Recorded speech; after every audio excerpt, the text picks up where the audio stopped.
नवीन कुमार दाइलाई अत्यन्तै मिठोसँग रमाइलोसँग कार्यक्रम चलाइराख्नु भएको छ। पौडी नहगी मेला 2082 सालको यो एकदम रमाइलो कार्यक्रम भइरहेछ। सबैजनालाई नमस्कार। खै त अलि नमस्ते भन्नु पर्यो है। नमस्ते। ल रमाइलो हुन्छ यो ठाउँ रमाइलो भन्ने मैले करिब 5-7 वर्ष अगाडि नै थाहा पाएको। यही स्टेजमा प्रतियोगीको रूपमा तारा थापा अनि म जोडी बनेर आउँदाखेरि यही स्टेजमा प्रतियोगिता गाएर उद्यम पारी बसेर खाना खाएर मस्त रमाइलो गरेर गएको हो। सबैजनाले कतिले हेर्नुभयो होला अथवा हेर्नु भएन, त्यति बेला हेर्नु भएन भने अथवा त्यति बेला नचिन्नु भएकोले पनि अहिले ए हो त नि भनेर सम्झिनु होला।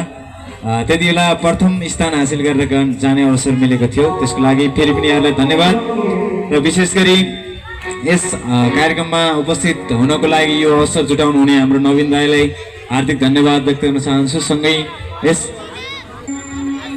यस मेलाका सम्पूर्ण आयोजक परिवार, हाम्रो सम्पूर्ण मेलाका अध्यक्षज्यू लगायत सम्पूर्ण पदाधिकारीज्यूहरू सबैजनालाई हार्दिक सम्मान व्यक्त गर्न चाहन्छु।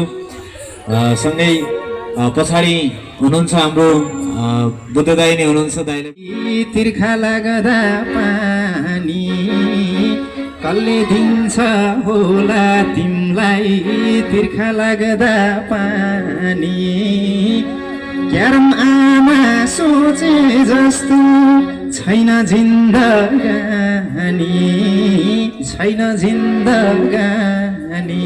हो कि होइन? हो, अलि हल्ला चाहियो है। सबैजनाले सुन्नु भएको थियो यो गीत। त्यस्तै मैले बाहरूको लागि यही भाकामा बरिया दाई अनि मैले गाएको छौँ। आमाहरूको लागि थुप्रै गीतहरू, सँगसँगै बाहरूको लागि पनि थुप्रै गीतहरू नआए पनि एउटा गीत गाउनुपर्छ भनेर बा औँसीमा गाएको थिएँ। सबैजनाले माया गर्नु भएको थियो, हेर्नु पनि भयो होला। कति बाहरूले त धेरै ठाउँमा जाँदाखेरि बाहरू रुनुहुन्छ, किन भन्दा छोरा मान्छेको पीडा मनमा हुन्छ, बाहिर देखिँदैन। छोरी मान्छे खिस्स रुँदाखेरि पनि राम्रै देखिन्छ, तर छोरो मान्छे रोएको सुहाउँदैन भन्छन्। हो कि होइन? छोरो मान्छे मर्दा हो रुँदैन, हो कि होइन? हो, मर्दाको आँसु झार्न हुँदैन रे, पीर मनमा हुन्छ। तर पनि कहिलेकाहीँ यसो चुस्की लाएर आँसु झरिहालेछ भने पनि त्यो पीडा बगेको भनेर सम्झिनुपर्छ। त्यसको लागि सम्पूर्ण हाम्रो बाहरूलाई, दाजुभाइहरूलाई, सबैजनालाई सबैलाई गाउँछ है त?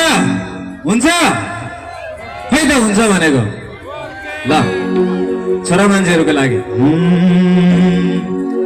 छोरो मान्छे रुना हुन्न भन्नुहुन्थ्यो बाले, छोरो मान्छे रुना हुन्न भन्नुहुन्थ्यो बाले।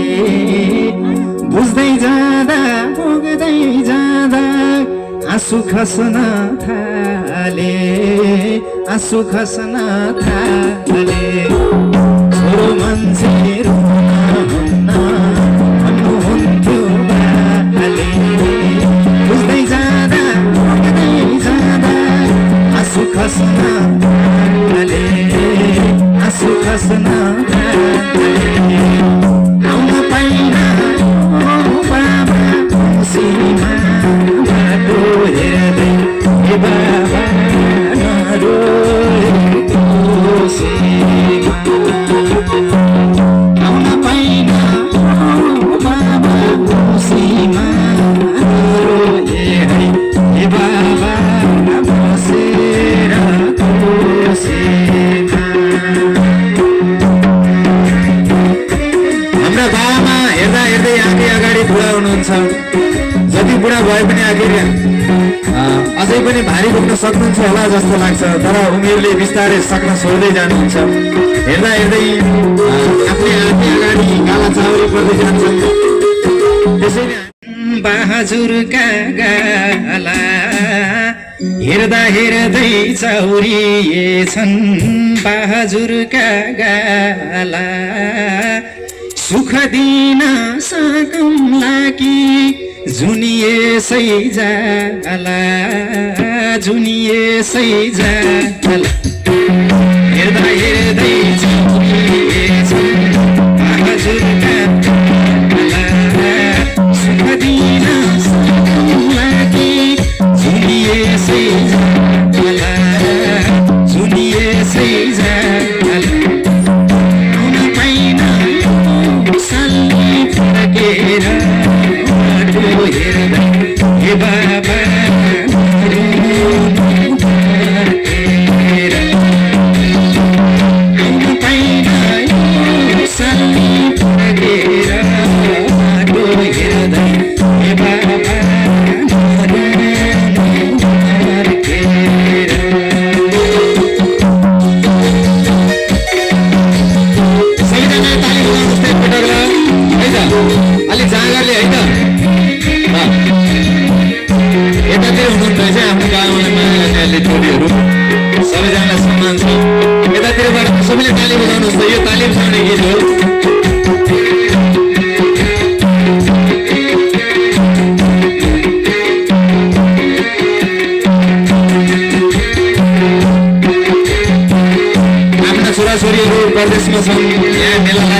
कति सम्झना आयो हाम्रो बाबाआमालाई यस्तै विषयमा गाइएको छ।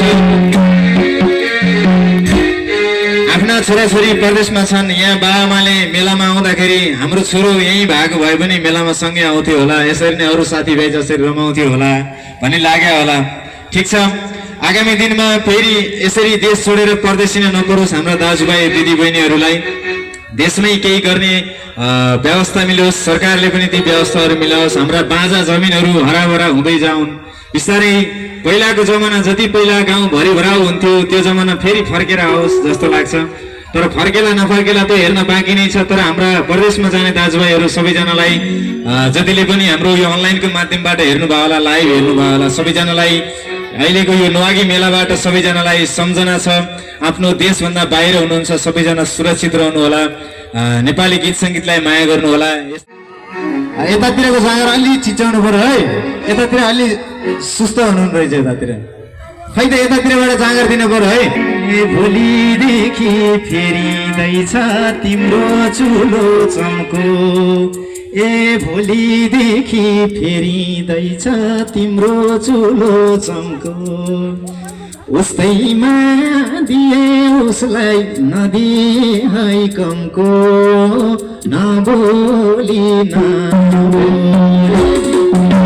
चल्दैछ पराइको डोली, ससुर बोली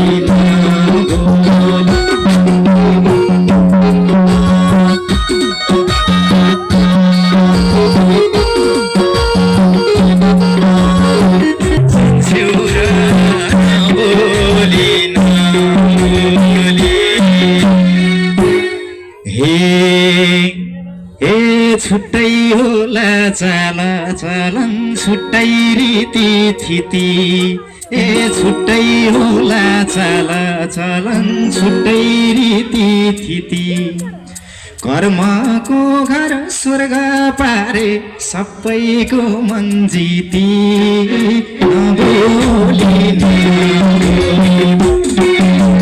चल्दैछ